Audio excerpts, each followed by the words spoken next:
네, 이번엔 이어서 전국의 주요 현안들 함께 정리해 보겠습니다. 오늘은 김만흠 전 국회 입법조사처장, 조청래 전 여의도연구원 부원장 두 분과 이야기 나눠보겠습니다. 안녕하십니까? 네, 안녕하세요. 네.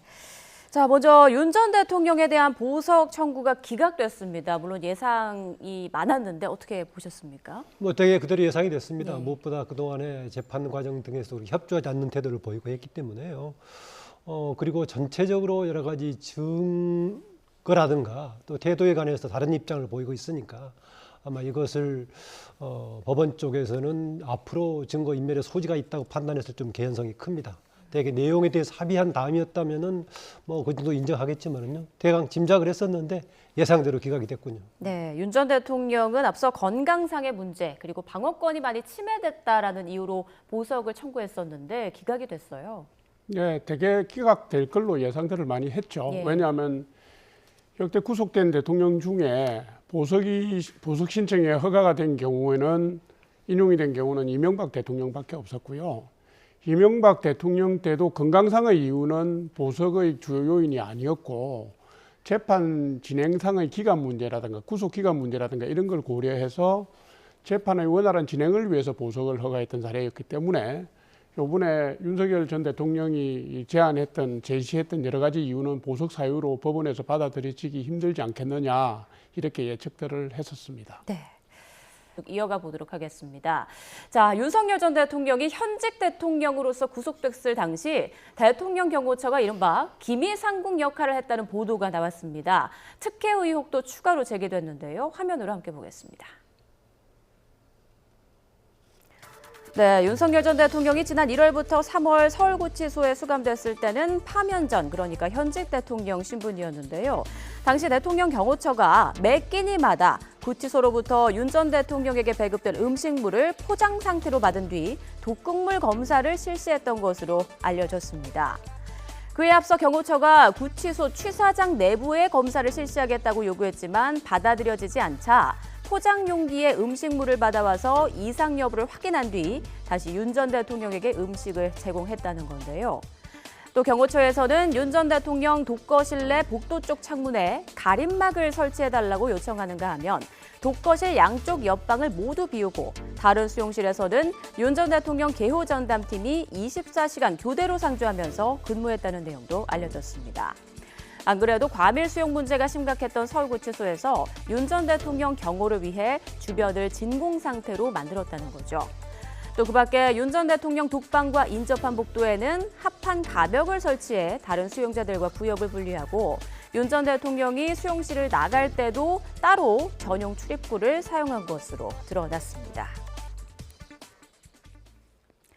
네, 윤 전 대통령에 대한 특혜 의혹이 잇따라 제기가 되고 있는데 그중에서 먼저 경호처가 매 끼니 독극물 검사를 실시했다는 내용. 보통 대통령이 먹는 것에 대해서 경호처가 이렇게 일일이 관리를 하는 건가요? 어떻습니까? 글쎄 옛날에 왕들한테 기미상궁 등이 있었다는 얘기 들었지만요. 예. 현재 대통령이기 때문에 그렇다는 것은 처음 듣습니다. 일단요. 현직 대통령이 이렇게 구속된 상태가 지금 처음 아닙니까? 예. 그래서 당시에도 대통령을 경호하는 경호처의 담당 권한 영역하고 구치소에서 담당해야 할 영역하고 이렇게 논란이 있었습니다. 그래서 음식물 기미하는 문제까지는 구치소에서 담당할 교도관들이 해야 될 부분을 침해한 월권이 아닌가 논란의 여지가 충분히 있긴 합니다.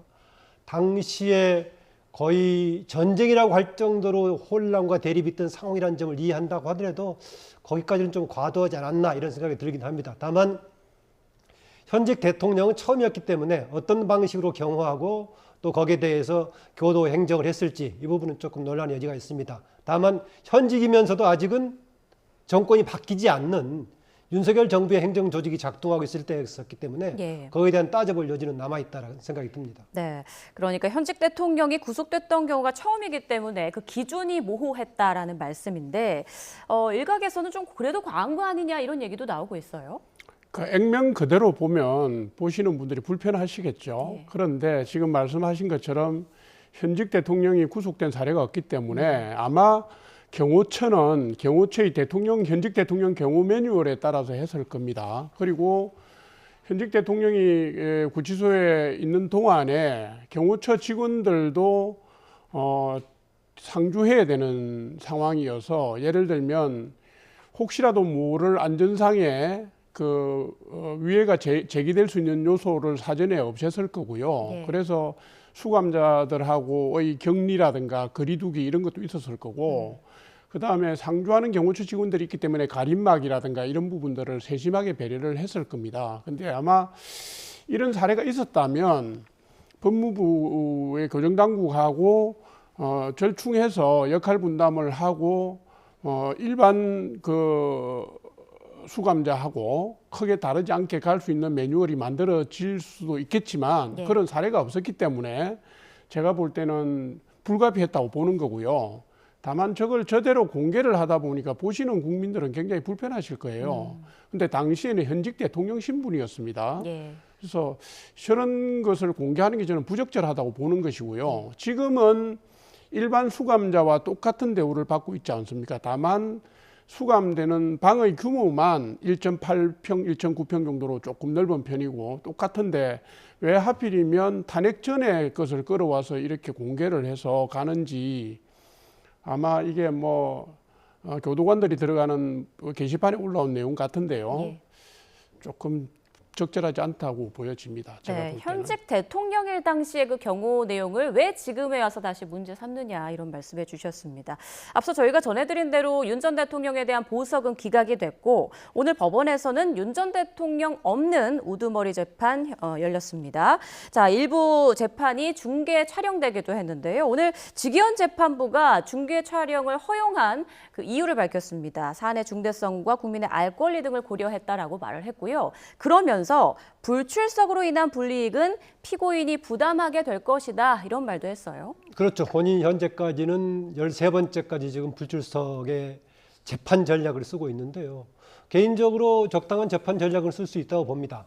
다만 윤석열 전 대통령이었기 때문에 적어도 두 가지 정도는 해야 된다. 하나는 법적인 재판 전략을 본인이 쓴다고 하더라도 국민들에게 정치적인 책임 있는 태도는 조금 분명히 보인다면은 양해를 할 수 있을 것인데 그동안에 뭔가 비상계엄, 불법 비상계엄이라든가 이후에 탄핵까지 이르게 됐던 이런 부분에 대한 그렇게 책임 있는 태도를 보이지 않고 있다는 점이고 또 하나 더 적극적으로 나아간다면은 뭔가 본인이 항변할 게 있다면은 기피하는 방식보다는 재판장에서 정확한 발언을 해주는 것이 또 하나 국민들 한때 대표했던 전직 대통령으로서도 책임 있는 자세가 아닌가 그렇습니다. 다만 일반적으로 보자면은 그것도 하나 본인의 재판에 임하는 전략이라고 할 수 있겠지만 그것을 정당화시키기에는 나머지 부분이 조금 뭔가 책임 있는 태도를 보여주면 다행일 것인데 그것도 아니어서 좀 보기에 그렇습니다. 네, 직위원 판사에 대한 관심도 요즘 집중되고 있는데 최근 그 직위원 판사 술접대 의혹과 관련해서 감사 결과가 보류로 나왔죠.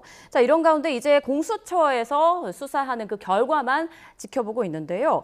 그 휴대전화를 교체했었다는 의혹이 있었잖아요. 여기에 대해서 이제 나경원 의원이 민주당이 민감한 개인정보까지 들춰보고 있다라면서 또 비판을 했더라고요. 그러니까 통신사에다가 국회의원이 자료 제출 요구를 해서 억지로 받아내서 그걸 공개를 한 건데요. 실시간 단위로 공개를 했잖아요. 근데 요새 민주당은 좀 희한합니다. 제가 이 말씀을 드려야 되겠는데요. 그냥 의혹만 제기를 합니다. 전화기는 국회의원들은 안 바꿉니까? 민주당 분들은 안 바꾸세요? 직위원 판사가 보니까 6년 쓰던 걸 바꿨다고 하는데 통상적으로 한 3년 이내면 바꿉니다. 6년 쓰다가 바꿨고 바꾼 것이 기종이 문제가 있든지 해서 3, 4개월 뒤에 다시 바꿨다면 그것이 증거인멸의 정황이나 이런 게 있다면 그 의혹을 가지고 구체적으로 제기하면서 나와야지 전화기 바꾼 걸 가지고 사람의 그거를 신분을 가지고 걸고 공격을 하면 되겠습니까? 지금 직위원 판사 룸사롱 접대라고 처음에 공개를 했잖아요. 지금 법원 행정처에서 발표한 거를 보면 여자 접대부가 있는데도 아니고 그리고 밥값도 자기가 냈고 그리고 그 사람들은 두 분의 변호사는 옛날에 같이 근무했던 경험이 있을 뿐 1년에 한 번 정도 만나고 그 사건에 개입된 정황도 전혀 없다고 했는데 뭘 가지고 접대라고 하는 것이며 그걸 수사하는 공수처는 청탁금지법 및 뇌물수수 혐의로 지금 고발당한 걸 수사하고 있는데 공수처가 청탁금지법 수사를 할 수가 없습니다. 억지로 뇌물수수한 걸 범죄를 밝히려고 하니까 무슨 압수수색 영장을 청구하고 이런 무리한 시도를 하면서 5개월, 4개월 시간 보내고 있는 거거든요. 의혹 제기하고 난 뒤에 우리는 정치적으로 활용했다고 뒤로 빠지는 이런 행태 과감하게 청산해야 됩니다. 민주당이 너무 나가고 있다고 저는 생각해요. 네, 민주당에서 계속해서 근거 없는 의혹 제기만 하고 있다라고 비판을 하셨어요. 어쨌든 간에 지난번에는 그 사진 찍힌 걸 가지고 얘기했었죠. 예. 그 장소가 뭐 룸살롱에 가까운 곳으로 얘기를 했었고 상시에 접대를 받았다고 했었는데 그 정황에 대해서는 이미 아니라고 증명이 된 바인데 추가적인 뭔가 증거를 가지고 얘기한다면 모르겠지만은요. 조금 최근에 민주당의 행보 중에서 민주당이 예상했던 것하고 다른 재판의 결과가 나온다거나 하면은 그 재판관을 공격한다거나 아니면 나아가서 해당 기관을 문제 삼는 이런 방향으로 가는 것은 그렇게 설득력이 떨어집니다. 어쨌든 지금 아까 지기현 판사 감찰 관련해서는 대법원은 보류라는 표현을 쓰긴 했었지만은 대법원 자체에서는 이미 판단했다. 문제가 없다고 판단했다. 다만 공수처에서 추가적인 수사 결과가 나온다면 거기에 따른 조치를 하겠다 이런 정도니까 문제 제기했던 사진 관련 그런 부분은 없는 걸로 판단이 된 것 같습니다. 다만 아까 본인의 전화기, 휴대전화기를 여러 번 바꿨던 것 관련해서 보니까 아까 우리 화면에는 이제 한 2번 바꾼 정도만 나왔었는데 다른 자료는 본인이 이 전화를 똑같이 바꿨다 저걸로 바꿨다 했던 것이 나오더군요. 그래서 이것은 재판 내용하고 상관없는 거니까 혹시 필요하다면은 교체했던 경위 같은 것을 깔끔하게 좀 설명해 줄 수도 있지 않는가 생각도 듭니다. 다른 경우라면은 재판 내용하고 관련된 것이니까 거기에 응해가지고 답변할 필요가 없는 거죠. 그런데 이 사안의 경우 혹시 필요하면은 추가적인 설명도 좀 도움이 되지 않을까 그런 생각이 들긴 합니다. 예. 자, 이제 추석 연휴가 끝나면 국회 국정감사가 시작될 텐데요. 최근 정치권을 중심으로 김현지 제1부속실장에 대한 관심이 커지면서 이 관심이 출신 대학 논란으로까지 번지고 있습니다. 어제 YTN에 출연한 박원석 전 의원의 목소리부터 들어보시죠. 94학번의 종로구 소재 대학 출신이라고 말씀을 하셨는데 이게 상명대입니까? 맞습니다. 그리고 정확하게는 학번은 93학번이고요. 98년 2월에 졸업을 했고 3월쯤에 제가 성남 쪽에 소개를 시켜준 게 맞고요. 이제 이재명 대통령한테 직접 소개한 게 아니고 이재명 대통령이 성남 지역에 있던 어떤 단체에 그 책임을 맡고 있었는데 그 단체에 제가 소개를 한 거였죠. 네. 뭐 출신 대학이 뭐 그리 중요하겠습니까마는 워낙 알려진 게 없다 보니까 더 관심이 쏠리는 것 같아요. 워낙 알려진 게 없는 정도가 아니라 대통령실에 1급으로 종사하는 대통령이 가까운 사람으로 알려진 사람 정도면은 당연히 여러 가지 본인의 신상은 투명하게 공개하는 게 맞습니다. 정보공개법 차원도 그렇고 일반인들의 경우도 상당수의 직급이 있다 보면은 정보공개가 이렇게 알려진 상황인데요. 왜 저는 이 부분에 대해서 청와대 대통령실에서 공개하지 않는가 좀 의아가 됩니다. 더구나 지금은 이제 직책을 이제 실장으로 바뀌었습니다만은 총무비서관을 하고 있을 때 국감 대상으로 했을 때 왜 민주당에서 이걸 막으려고 노력했던가. 저는 뭔가 이렇게 비공개 대상이 된다고 했을 경우에는 거기 합당한 이유가 있어야 됩니다. 알다시피 대통령실에서의 국회 운영에 출석하는 대표적인 두 사람을 꼽자면은 비서실장하고 총무비서관입니다. 우리가 대법원의 경우도 법원 행정처장은 나오지 않습니까? 행정 관련된 부분이니까. 그래서 대통령 비서진들 중에서 가장 행정하고 관련된 쪽이 총무비서관이니까 비서실장 아니면 총무비서관이 나오는 거고 그동안 역대 정권도 계속 그랬던 건데 이 부분을 왜 막으려고 하면서 의혹을 좀 크게 키웠는데요. 깔끔하게 개인 신상을 정리하는 게 좀 필요하지 않을까 그렇습니다. 네, 앞서 조 부원장님께서 민주당이 근거 없이 의혹을 제기한다 이런 비판을 하셨는데 국민의힘 김장겸 의원이 그 김현지 실장의 그 대학 시절 은사가 김인호 산림청장이다라면서 인사 개입 의혹을 제기했다가 하루 만에 반박당하는 일이 있었어요. 이 부분 또 국민의힘에서는 좀 머쓱하지 않을까 싶은데요. 어색하죠. 잘못된 사실로 간 것 같아요. 예. 아마도 대학이 신구대학 출신이라고 보고 거기 있었던 분하고 엮어서 산림청장이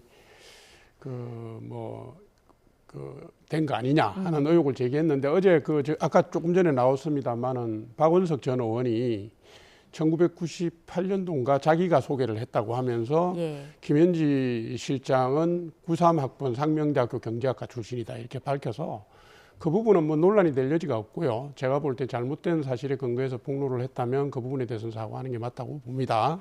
그런데 지금 우리 처장님 말씀하셨지만 김현지라는 요새 현지존음이라는 말을 써대요. 농담으로. 김현지라는 사람은 성남시장 시절에 비서관을 했고 경기도지사 시절에 비서관을 했고 이재명 대통령이 국회의원 시절에 보좌관을 했고요. 그다음에 대통령실의 총무비서관 제1부속실장을 하고 있는데 이름 말고 요번에 이제 상명대학 나왔다는 거 알았습니다. 이거는 국민에 대한 예의도 아니고요. 고위공직자가 이렇게 자기를 숨기고 할 이유가 사실은 없습니다. 보통 우리가 고위공직자를 검색에 들어가면 그 사람의 주요 프로필이 쫙 뜨는 게 맞거든요. 행적까지는 아니어도.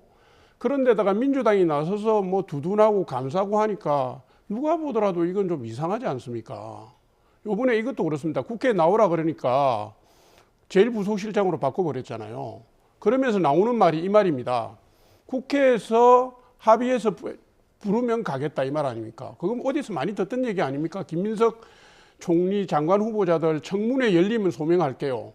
청문회 열리고 난 뒤에는 자료 주는데 안 보대요. 이러고 미루고 가는 건데 민주당이 안 부르면 안 가겠다는 뜻이잖아요. 짜고 치는 고스톱이라는 생각이 드는데 이건 국민에 대한 얘기가 아닙니다. 그냥 원래는 얘기가 나오면 그냥 나가면 됩니다. 예. 그게 무슨 대단합니까? 국회에서 부르면 그냥 나가서 할 얘기하고 뒤로 빠지면 되지. 이렇게 문제를 만드는 게 이상하다 이 말씀. 더구나 최근에 국회에서는 심지어는 대법원장까지도 청문회 나오라고 하는 상황 아닙니까? 그러면서 당 대표가 하는 얘기가 대통령도 쫓아내는데 뭐라고 할 정도인데 대통령실에 있는 비서관 문제를 이렇게까지 하는 건 그렇다라는 생각이 들고요. 저는 제1부속실장으로 옮겼다 하더라도 다른 민간 영역으로 가버리지 않고 대통령실에 있다면은 그동안에 총무비서관을 맡았기 때문에 거기에 대해서 나와서 해명하고 설명할 필요가 있다는 생각이고요. 개인 기업이라면 모르겠지만은 대제 체제에서 공직자 아닙니까? 그러면 기본에 몇 가지 원칙이 있는데 그 중에 하나가 국민들한테 투명하게 공개하는 것이 대의제 공직자의 기본 원칙입니다. 그런 차원에서도 지금까지 무슨 이유 때문인가 민주당과 대통령실 쪽에서 조금 선택을 잘못한 것 같은데 지금이라도 좀 제대로 가기를 바랍니다. 두 분 말씀처럼 김현지 실장이 국정감사에 출석할 것인가 이 부분이 뜨거운 화두가 되고 있는데요. 관련해서 정치권에서 나오고 있는 목소리 들어보겠습니다. 본인이 국회에서 결정하는 바에 100% 따르겠다라는 입장을 분명히 하고 있고 그 입장에는 변함이 없습니다. 나와야 할 위치에 있으면 뭐 당연히 나오는 것이고 네. 그렇지 않으면 안 나오는 게 맞는 것이지 부속실장은 대통령을 옆에서 보좌를 해야 하는 뭐 위치에 있는 것인데 네. 국회를 뭐 오가게 하는 것은 뭐 옳지는 않은 것 같습니다. 그리고 정쟁의 대상으로 하거나 인신공격의 대상으로 삼고자 그런 요구를 하는 것이라고 한다면 저는 뭐 배척돼야 한다고 생각합니다. 네. 차라리 나와서 명백하게 소명을 하고 가시는 게 깔끔하다라고 했는데 이 김현지라는 분이 어떤 분인지 저는 잘 모르겠으나 뭐 한간의 보도에는 비서실장인 강훈식 실장까지 능가하는 성남실장, 성남라인이 아니냐라는 그런 보도도 있지 않았습니까? 그러니까 여러 가지 면에서 국민들을 보시기에 알쏭달쏭하고 왜 저렇게 두둔하지? 실제 그런 생각들 하실 것 같습니다. 네, 들으신 것처럼 대통령실에서는 김현지 실장이 국회에서 결정하는 바에 100% 따르겠다라는 입장이다라고 밝혔어요. 근데 이게 민주당에서 이제 합의를 해야 되는 거잖아요. 그렇죠. 운영에서 결정하려면 지금 운영이 압도적인 다수를 민주당이 주도하고 있는 상황이니까 예. 자칫 그게 이쪽 저쪽 핑계대고 지나가면 안 될 거라고 보고요. 아마 대충 가는 쪽으로 과닥을 잡은 것 같습니다. 지금까지 저는 왜 이렇게 이 일을 좀 키우는지 아까 박균택 의원 설명도 불러가지고 인신공격이라든가 정쟁거리로 삼으려고 한다라고 얘기했었는데 스스로가 김현지 실장이 나오면은 뭔가 정쟁거리가 있는 것처럼 자인하는 것 아니겠습니까? 나와도 명백하게 특별한 것이 없기 때문에 별일이 없을 거다 이렇게 답하는 게 맞지 불러다가 인신공격하고 정쟁거리 삼으려고 한다는 것은 스스로가 뭔가 국민들에게 우효거리를 안고 있는데 출석을 거부하는 것처럼 얘기하고 있습니다. 그리고 박균택 의원 설명이 대통령 주변에서 모시는 사람을 부르는 것은 적절치 않다라고 했었는데 비서실장하고 총무비서관은 항상 국회 운영이 나올 때마다 대표적으로 나오는 두 사람이었습니다. 저도 국회에서 운영위 소속으로 활동 불려다녀 본 적도 있고 하기 때문에 그렇습니다. 네, 그런데 마치 김현지 실장의 출석 여부가 이재명 정부 첫 국정감사의 뭔가 핵심이 된 느낌인데요. 이런 분위기에 대해서는 어떻게 생각하세요? 핵심이 맞죠. 지금 돌아가는 게 그렇지 않습니까? 온 당이 나서 갖고 저렇게 1급 공무원을 저렇게 감싸는 건 처음 봤거든요. 그리고 국회 운영위원회에 대통령실 사람들이 출석을 하면 대개는 비서관급 이상들이 직접 답변에 나설 일이 별로 없습니다. 비서실장이라든가 수석들이 답변에 나서고 비서실장이나 1급들은 뒤에 배석을 하기 때문에요. 앉아있다 가는 경우가 많은데 이렇게 문제를 키워가지고 질문을 안 할 수 없게 만들고 있고요. 또 한 가지는 아까 박균택 의원 같은 분 말씀은 부속실장이 됐으니까 나갈 필요가 없다 이 얘기인데 운영위원회에서 대통령실을 부를 때는요. 그간의 대통령실 운영에 관한 사항을 부르는 겁니다. 물어보는 겁니다. 그러면 취임부터 지금까지 총무비서관을 했던 사람, 며칠 전까지 했던 사람을 불러서 대통령실 운영에 대해서 질의응답 시간을 갖는 건 당연한 건데 꼼수로 부려가지고 국회에서 부르니까 부속실장을 옮겨놓고 그 자리에 안 있으니까 나갈 필요 없다. 이게 무슨 이런 상황에서 민주당이 합의해서 자기들이 알아서 김현지 실장이 나오도록 하겠습니까? 근데 이거 국민들이 다 안단 말입니다. 예. 다 알고 있고 보는 사람도 눈치채고 있고 저 사람이 뭐지 이렇게 됐어요. 결과적으로는 김현지 실장이라는 사람이 두고두고 중요한 정치적 화두가 되고 이슈가 되고 관심거리가 되는 걸 자초했다 이렇게 보는 겁니다. 민주당에서는 일단 김현지 실장의 국감 출석에 대해서 완전히 닫아놓고 있지는 않은 것 같은데 앞으로 어떤 결정을 내릴지 좀 지켜봐야 되는 대목인 것 같습니다. 자, 이번엔 다음 이슈 넘어가 보겠습니다. 국민의힘이 제기한 여당의 종교단체 경선 동원 의혹을 두고 또 진실 공방이 이어지고 있는데요. 정치권 목소리 들어보시죠. 당원을 모집하는 것이 왜, 무엇을 위하여, 목적이 무엇인가 하는 것이 바로 김민석으로 갑시다. 김민석으로 이런 식으로 그 녹취록에 명확하게 나와 있습니다. 그런 부분들이야말로 심각하게 사전선거 운동을 시행했던 그런 증거라고 저는 생각을 합니다. 어저께 이 부분에 대해서 수사기관에 이미 고발했다는 점을 말씀드립니다. 선관위에도 함께 고발을 했습니다. 전형적인 정치 공작입니다. 제보자가 진종호 의원의 친정격인 서울시 사교연맹 부회장이라는 사실이 드러나자 진종호 의원은 제보자를 단 한 번도 만난 적이 없고 전화 통화도 해본 적이 없다고 합니다. 대체 모르는 사람으로부터 어떻게 제보를 전달받았는지 그리고 어떻게 검증을 했는지 분명하게 밝혀야 합니다. 일이 커지자 서울시 사교연맹 부회장은 사라져 버렸습니다. 어제 태고종은 허위라고 밝혔습니다. 네, 지금 국민의힘 차원에서는 총공세를 하고 있는 가운데 조금 전 들은 것처럼 해당 종교단체로 지목된 한국불교 태고종에서 반발하고 나섰습니다. 이 부분이 변수가 될까요? 태고종 쪽에서는 공식적으로 기자회견을 통해서 본인들은 알 바도 없고 관여한 바도 없다라고 이제 명예훼손 쪽으로 문제를 제기를 했는데요. 지금 이 상황 자체에서 어느 부분이 문제인가 조금 대목대목 따져볼 필요는 있습니다. 뭐 집단으로 가입한 것 자체가 문제는 아닌 것 같은데 그리고 지금 성원석 원내대표가 얘기한 이게 사전 선거운동 일정에 해당되는 것인지 아니면 당 내부에서의 경선 문제에 관련된 한정된 것인지 이것도 좀 따져볼 여지가 있는 부분인데요. 인터뷰에 녹취했던 내용을 보니까 뭔가 심지어는 6개월에 해당되는 당비 대납 부분 관련까지 논의가 있어가지고 이 부분은 좀 문제가 될 소지가 있어 보입니다. 다만 이게 김민석 총리와 관련된 부분인가 이것도 명확하지는 않습니다. 한번 중간 말에서 김민석으로 갑시다 하는 정도의 논의가 나왔었기 때문에 만약에 서로 확정돼 있었다면 우리는 그런 전략을 가지고 있다 정도로 논의가 해야 되는데 거기까지는 얘기가 없는 것 보면 그냥 한번 지나가는 말인지 정말 관련돼 있는 부분인지 이건 따져볼 좀 여지가 있어 보입니다. 네, 법적으로 문제가 되는 부분이 있는지 좀 세세하게 따져봐야 한다라는 말씀해 주셨는데 자, 저희가 그 정치권에서 나오고 있는 종교단체 개입 의혹에 대해서 이야기를 나눠보고 있었는데 이런 가운데 오랜만에 인터뷰에 나선 한동훈 전 국민의힘 대표의 발언이 주목을 받고 있습니다. 어떤 내용인지 들어보시죠. 당대표 당시로 기억하는데요. 통일교회 한총재님 측에서 저를 보고 싶으니까 총재 사무실로 와달라 이렇게 연락이 온 적이 있었던 걸로 기억합니다.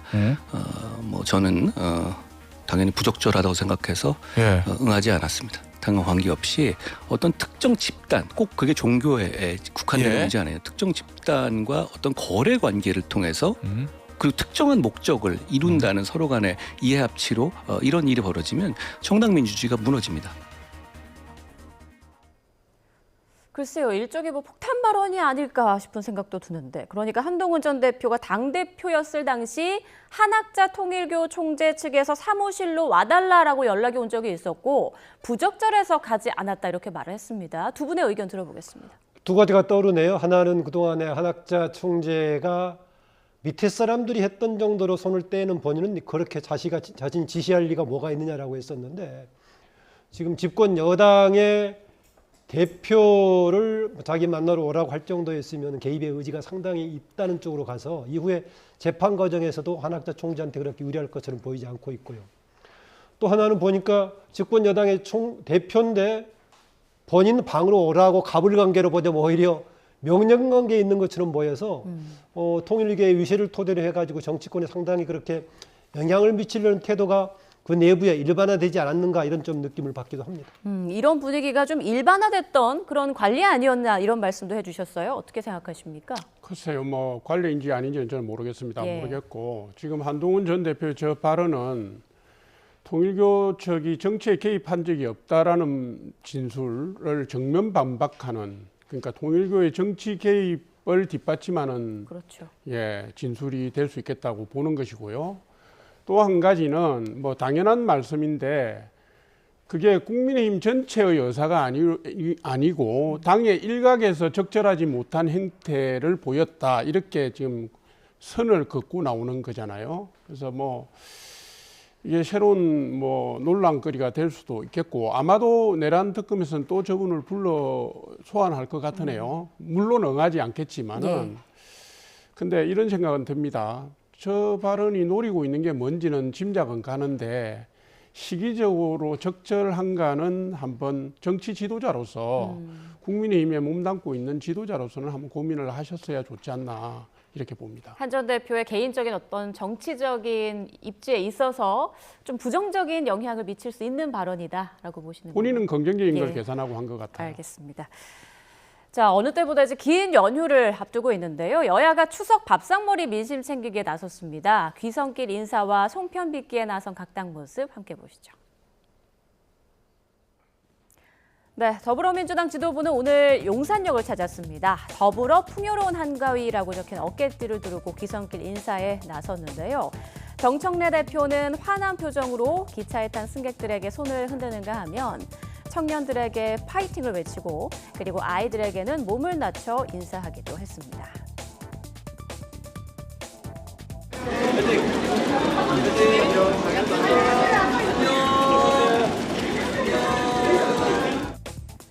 네, 그런데 서울역이 아닌 용산역을 찾은 이유는 무엇일까요? 아무래도 용산역에서 호남선이 시작되는 만큼 텃밭인 호남 민심부터 챙기려는 의도가 아니겠느냐, 이런 분석이 나오고 있습니다. 국민의힘 지도부는 귀성인사 대신 떡매치기에 나섰습니다. 첫 번째 주자는 장동혁 대표와 송원석 원내대표. 그런데 장 대표가 힘들었는지 이내 바통을 넘깁니다.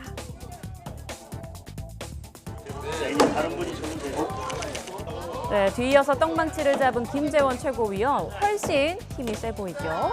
이어서 이민수 최고위원도 얼굴이 새빨개지도록 열심히 떡매를 칩니다. 국민의힘 지도부가 추석을 앞두고 노인복지관을 찾아 송편 빚기 봉사활동에 나선 건데요. 국민의힘 지도부는 국민을 더 잘 살피겠다는 약속의 마음을 송편에 담았다고 밝혔습니다. 다만 매년 서울역에서 진행하던 지도부 귀성길 인사가 올해 생략돼 그 이유에 관심이 쏠리고 있습니다. 자, 이런 가운데 국민의힘 김미애 의원은요, 명절 휴가비 전액을 기부한 소식을 전했는데요. 김 의원은 어제 SNS를 통해 통장에 찍힌 명절 휴가비 424만 7,940원을 보고 마음이 무겁고 송구하다며 어려운 이웃들과 함께 나누겠다고 밝혔습니다. 김 의원은 초선 때부터 매월 세비 30%와 명절 휴가비 일부를 기부해온 것으로 알려졌습니다. 네, 이번에 유난히 긴 연휴를 앞두고 있는데 아무리 예전 같지 않다고 해도 여전히 추석 밥상머리 민심이 좀 중요하잖아요. 그렇습니다. 지금 일반적으로 지금 정치인들이 얘기할 때는 경제 얘기를 가장 많이 하는데 상시에도 경제 얘기가 많이 나와야 될 것인데 지금까지 쭉 다퉜던 게 전부 교도소 얘기 아니면은 권력 다툼 얘기가 됐단 말이죠. 그래서 이런 부분이 빨리 좀 정리가 돼야 됐다는 생각이고, 조금 전에 국회의원들 지금 교도소에 들어가서 구속 수감이 돼 있는 사람을 비롯해서 등등 다 425만 원씩 받았다고 얘기하는데요. 이 점을 좀 지적하고 싶습니다. 지금 검찰개혁, 사법개혁, 언론개혁을 국회에서 주도하고 있지 않습니까? 매년 정례적으로 한국행정연구원에서 국가기관, 공공기관 신뢰도를 조사하는데 꼴찌가 어디겠습니까? 국회인가요? 국회가 꼴찌입니다. 예. 흔히 가장 비난을 받는 검찰이 그 다음 정도 꼴찌인데 검찰의 오히려 2분의 1밖에 국민의 신뢰도가 안 될 정도입니다. 그래서 저는 다른 국가기관들에 대한 개혁을 얘기하려면은 국회 스스로 개혁을 먼저 멍자청하고 나서야 설득력이 있을 거다 그런 생각이 듭니다. 그 점에서 지금 나오고 있는 여러 가지 국가기관의 개혁들이 권력 투쟁의 속성을 띌 수밖에 없어 보이는데 그 부분이 아니란 국민 신뢰를 주려면은 정치권 스스로의 개혁이 먼저 선행돼야 된다 이 말씀을 좀 드리고 싶습니다. 그리고 참고로 김미애 의원은 변호사가 되기 전에 일찍이 노동을 하면서 생활하다가 나중에 공부해가지고 사시 합격하고 변호사가 됐던 활동인데 이후에도 의정 활동을 아주 모범적으로 해왔던 분입니다. 김미애 의원이 그러니까 이번뿐만 아니라 초선 때부터 매월 세비 30% 명절 휴가비 일부를 기부해왔다고 하거든요. 이 부분은 박수 칠 만한 얘기인 것 같아요. 그 미담 제조기예요. 그 아이들 키우는 것부터 해가지고 국회의원 된 스토리라든가 네. 국회의원이 되고 난 뒤에 지역 구민들과의 약속 또 자신의 뭐 신념, 기부에 대한 신념, 봉사 이런 게 아주 강하신 분이고요. 저런 분의 저런 행적들이 이렇게 좀 더 널리 전파돼서 딴 분들도 좀 따라 하셨으면 좋겠습니다. 근데 이제 지금 요번에 명절 그 연휴가 길잖아요. 이렇게 기니까 서민들 무척 힘들거든요. 제가 어제 제 고향 창원에 갔다가 그 유명한 어시장에 갔는데요. 예전에 비해서 보이는 분들이 행인들이 절반도 안 되는 것 같아요. 그래서 정치권이 좀 빨리 정신을 차리고 민생이나 경제나 이걸 좀 서민 물가 이런 거 좀 챙겨주시면 좋겠습니다. 정기국회 시작되고 한 달이 넘도록 관련 법안이나 조치가 이루어진 게 하나도 없습니다. 저는 추석을 맞이해서 좀 정치권이 좀 심길전해야 된다 이렇게 봅니다. 네, 자 지금 시간이 별로 없어서요. 마지막으로 대통령 지지율과 국정 지지도 잠깐 보도록 하겠습니다. 먼저 대통령 지지도부터 좀 함께 보도록 할까요? 네, 일단 긍정평가 57%, 부정평가 34% 나왔고요. 정당 지지도도 이어서 보겠습니다. 자, 더불어민주당은 41% 그리고 국민의힘은 22%로 지난주와는 같은 동률을 보이고 있네요. 두 분의 분석 짧게 듣고 마무리하겠습니다. 최근에 대통령 국정 지지도가 조금 하락하는 그런 추세죠. 조사 기관에 따라서 50대 초에서 50대 중후반 나오고 있는데요. 조금 정부 여당 측에서는 심각하게 봐야 됩니다. 왜 그러냐면요. 정당 지지도에서는 사실상 야당이라고 할 수 있는 국민의힘이 절반밖에 안 되거든요. 잠재적인 국민의힘 지지자들이 많이 지금 이탈한 상태에서 나오는 저 정도밖에 안 나오고 있다는 점은 현재 50% 초중반 후반까지 있는 지지도가 사실상은 굉장히 불안한 상태에 있다는 점을 집권 여당에서 인식할 필요가 있습니다. 예. 지금 시간이 가면서 이제 이재명 정권의 민낯이라고 할까요? 정책의 성격이나 칼라 이게 드러나고 있잖아요. 지금 관세 협상이 표류하고 있고 사실상 실패라고 보여지는 대목이 있어요. 표류하고 있고 그다음에 국가 전산망이 지금 먹통이 돼가지고 지금 난리가 났지 않습니까? 나고 있고 그다음에 초기에 선제적으로 했던 부동산 정책도 지금 부작용이 나와서 수도권 집값들이 천정부지로 뛰고 있습니다. 거기다 물가도 안 잡히고 서민 경제는 굉장히 어렵습니다. 그래서 최근 한 3주 동안에 이재명 대통령의 지지율이 빠지고 그다음에 민주당 지지율이 조정을 받고 있거든요. 저는 이게 정기국회, 예상국회 가면서 더 가속화될 가능성이 있다고 봅니다. 일단 이번 추석 밥상에 누구에 대한 어떤 이야기가 주로 오르게 될지 그리고 연휴가 끝난 뒤에 지지율 변화에는 또 어떤 흐름이 이어질지 지켜봐야겠습니다. 지금까지 김만흠 전 국회 입법조사처장, 조청래 전 여의도연구원 부원장과 함께했습니다. 고맙습니다.